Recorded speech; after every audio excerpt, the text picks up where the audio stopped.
ফ্যাসিবাদী যেভাবে আখ্যায়িত করতো, দাড়ি টুপি দেখলে জঙ্গি হিসাবে আখ্যায়িত করতো, এখন সভা সেমিনার ডেকে, জনসভা ডেকে নারী সংস্কার কমিশনের সদস্যদেরকে বেশ্যা ডাকা হয়। প্রতিবেশী দেশ ভারতে রাজনৈতিক দক্ষিণপন্থার নামে যেই বাঙালি, যে পশ্চিমবঙ্গের মানুষ দুর্গাকে দেবী হিসেবে মানে, দুর্গাকে মা হিসেবে মানে, তাকে জয় শ্রীরাম স্লোগান দেওয়ানো হচ্ছে।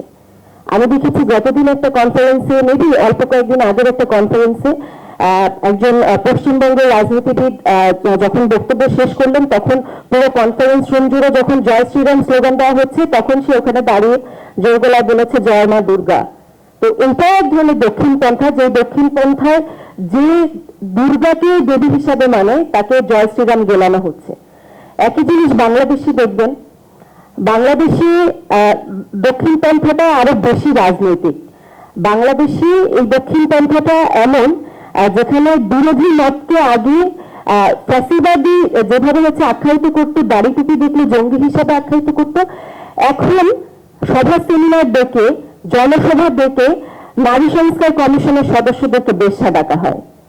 এই রাজনৈতিক দক্ষিণ পন্থাটা জুলাই পরবর্তী বাংলাদেশে আমি চাই না। আমি খুবই ছোট মানুষ, আপনাদের মতো এত রাজনীতি আমি করি নাই, এত রাজনৈতিক বোঝাপড়া আমার নাই, কিন্তু আমি এটা বুঝি যে এই দক্ষিণ পন্থা যারা রাজনৈতিক ভাবে চর্চা করতে চায়, ধর্ম থেকে ধর্মের প্রতি মানুষকে বিষয় দিচ্ছে, একইভাবে এমন একটা পরিস্থিতি তৈরি করছে, ভিন্ন মতকে ফ্যাসিবাদ যেভাবে দমন করতো, এখন ভিন্ন মতকে শাহবাগে ত্যাগ দেওয়া হচ্ছে। আমার বক্তব্য পছন্দ হচ্ছে না, আমি মধ্যপন্থা করি, আমার রাজনৈতিক দল মধ্যপন্থায় বিশ্বাস করে, কিন্তু আমাকে বলা হচ্ছে আমি শাহবাগী। এই দক্ষিণ পন্থাটার উত্থান হয়েছে, এই দক্ষিণ পন্থাটা চর্চা হচ্ছে, উত্থান আমি বলবো না, এই দক্ষিণ পন্থার চর্চা হচ্ছে। এই দক্ষিণ পন্থার চর্চাটা মানে এটার সমাধান কি?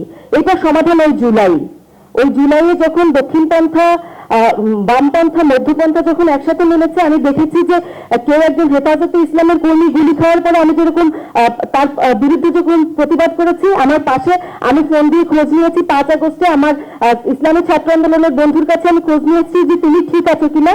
আমি ছাত্রদলের বন্ধুর কাছে কল দিয়ে খোঁজ নিয়েছি তুমি ঠিক আছো কিনা। আমি আমার বামপন্থী বন্ধুর কাছে কল দিয়ে জিজ্ঞেস করেছি তুমি ঠিক আছো কিনা। আমাদের এই আশ্রয়টা জুলাই ফিরে যেতে হবে, যেখানে দক্ষিণ পন্থা বামপন্থা বলে আসলে কিছু থাকবে না।